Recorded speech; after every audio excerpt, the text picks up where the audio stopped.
Langsung kita saksikan bersama pertemuan antara Presiden Republik Indonesia Joko Widodo dengan Perdana Menteri Malaysia Anwar Ibrahim dari Istana Kepresidenan Bogor, Jawa Barat. Malaysia bukan saja negara tetangga dekat Indonesia, namun kita juga merupakan bangsa serumpun dan memiliki hubungan yang sangat kokoh. Dalam pertemuan dengan beliau tadi, saya menyampaikan beberapa hal. Yang pertama, saya menyambut baik minat para investor Malaysia dalam pembangunan ibu kota negara baru Nusantara. 11 letter of intent telah ditandatangani oleh sektor swasta Malaysia dan diserahkan kepada otoritas IKN yang bergerak di bidang elektronik, kesehatan, pengelolaan limbah, konstruksi, dan properti. Selain itu juga terdapat sejumlah MOU di bidang perkapalan, pembiayaan ekspor import, energi hijau, pengembangan industri baterai, dan lain-lainnya juga sudah ditandatangani. Yang kedua, saya menyambut baik komitmen Perdana Menteri Datuk Seri Anwar Ibrahim dalam memberikan perlindungan bagi pekerja migran Indonesia.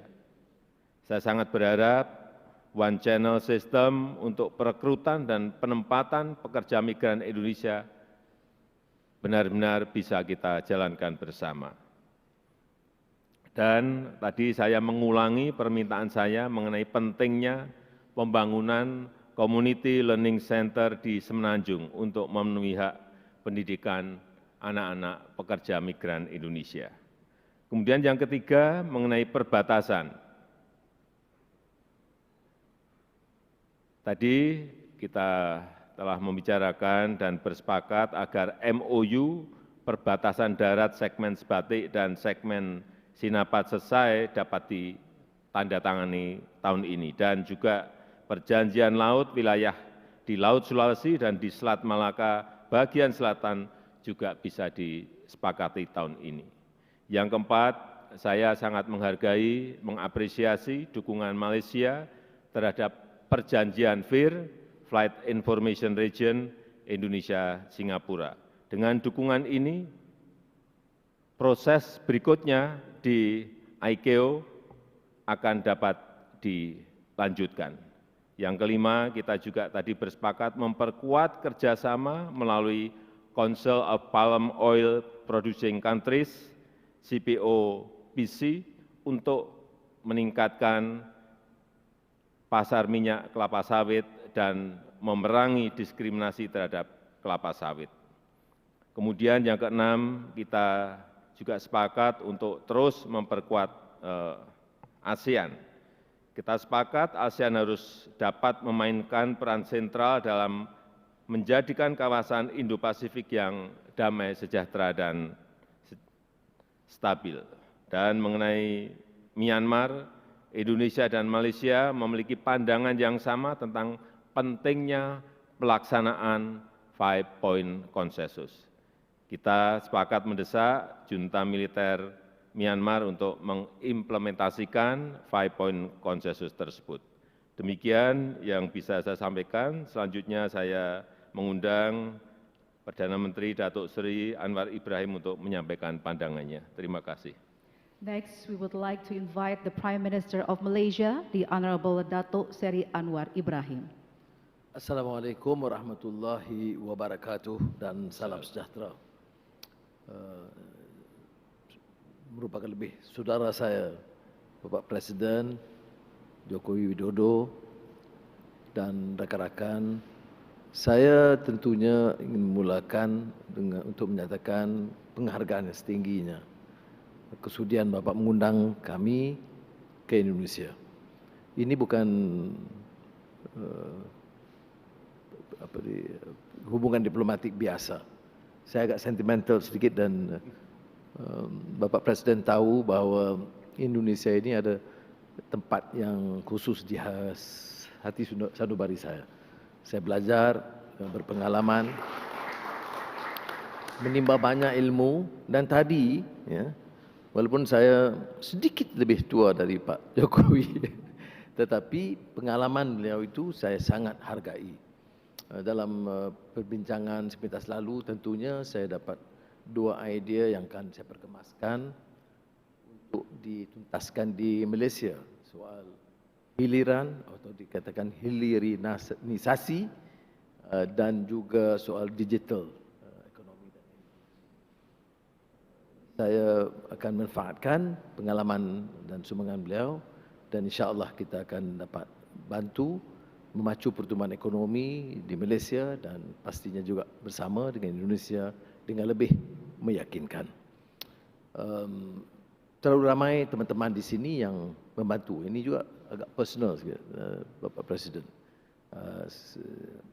Semasa kita agak sukar, hidup dalam keadaan terombang-ambing, derita, itu Indonesia itu menyambut kita sebagai sahabat sejati. Sebab itu saya beritahu semalam pada media, itu tak mungkin kita lupakan. Ya, orang yang sedia membantu kita, menunjukkan rahmah dan menyayangi kita dalam keadaan kita itu agak tersisih, terbuang atau terlempar dari arus perkembangan di Malaysia. Jadi sekali lagi terima kasih kepada Bapak dan seluruh rakan yang menerima saya sebagai keluarga besar. Kerakyatan belum, tapi baik. Ada isu-isu yang spesifik dan saya sepakat dengan Bapak Presiden membicarakan hal-hal yang harus dimeterai dan dilaksanakan. Bila kita bicara tentang mesyuarat, coordinating committee, itu kata Bapak Presiden kepada saya sudah ratusan mesyuarat ya, dan bertahun-tahun. Jadi saya beritahu Bapak Presiden, insya-Allah kalau ini pendirian kita bersama, kita ada tekad politik yang jelas untuk menyelesaikan permasalahan-permasalahan basic itu selewat-lewatnya akhir tahun ini. Permulaan menunjukkan sikap kita yang terbuka dan juga private sector ialah IKN Nusantara, dan dengan inisiatif MITI di Malaysia kita telah menyaksikan semalam dan hari ini satu usaha yang lebih positif dan agresif Malaysia, kerana ada kepentingan Malaysia juga untuk terutama di Sabah dan Sarawak, ya, kedekatannya dan kepentingan ekonomi wilayah yang sangat bermakna. Rakan-rakan saya di Sarawak dan Sabah memuji inisiatif ini, dan saya beritahu tadi itu inisiatif besar Bapak Presiden itu mempersilitkan saya kerana dibanding dengan apa yang saya mampu lakukan untuk Sabah dan Sarawak. Jadi oleh itu kita ambil pendekatan yang positif, itu mencari jalan supaya pertumbuhan ibu kota negara Nusantara itu akan juga memberi manfaat kepada wilayah yang termasuk Sarawak dan Sabah. Isu pekerja dan TKI yang saya tahu, ya, ini di Indonesia banyak masalah, rasa sayang pun masalah. Apa lagi? Tapi Banggawan Solo tidak isu, kita tahu memang di Solo.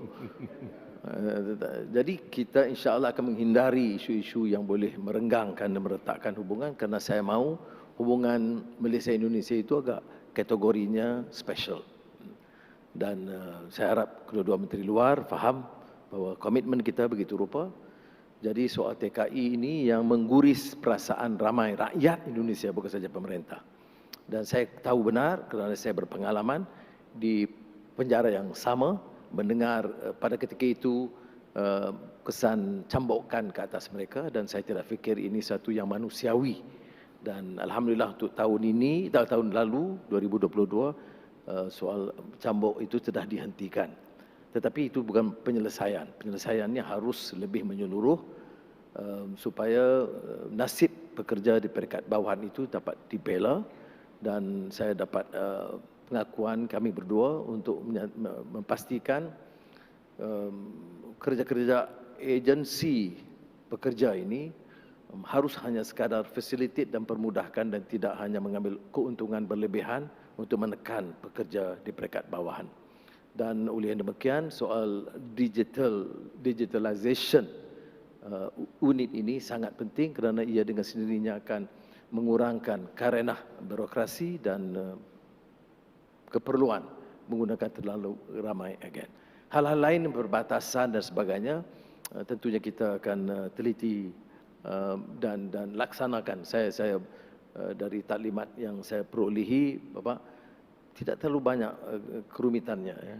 Tetapi ia hanya memerlukan satu tekad yang jelas, dan insya-Allah dalam masa terdekat saya akan bawa ke Jemaah Menteri dengan syarat Bapak berkunjung ke Malaysia cepat. Kalau Bapak bagi tarikh cepat, segeralah kita luluskan.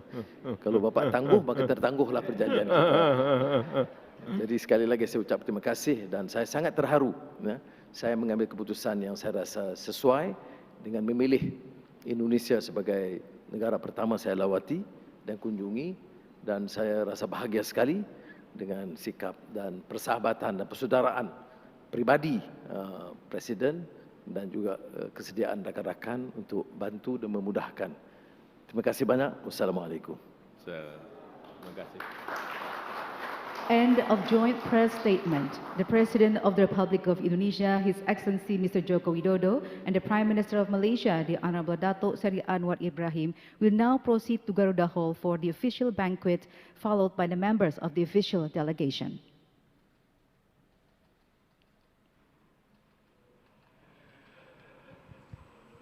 Baru saja kami menyaksikan bersama joint press statement dari Presiden Jokowi dan juga Perdana Menteri Malaysia Anwar Ibrahim.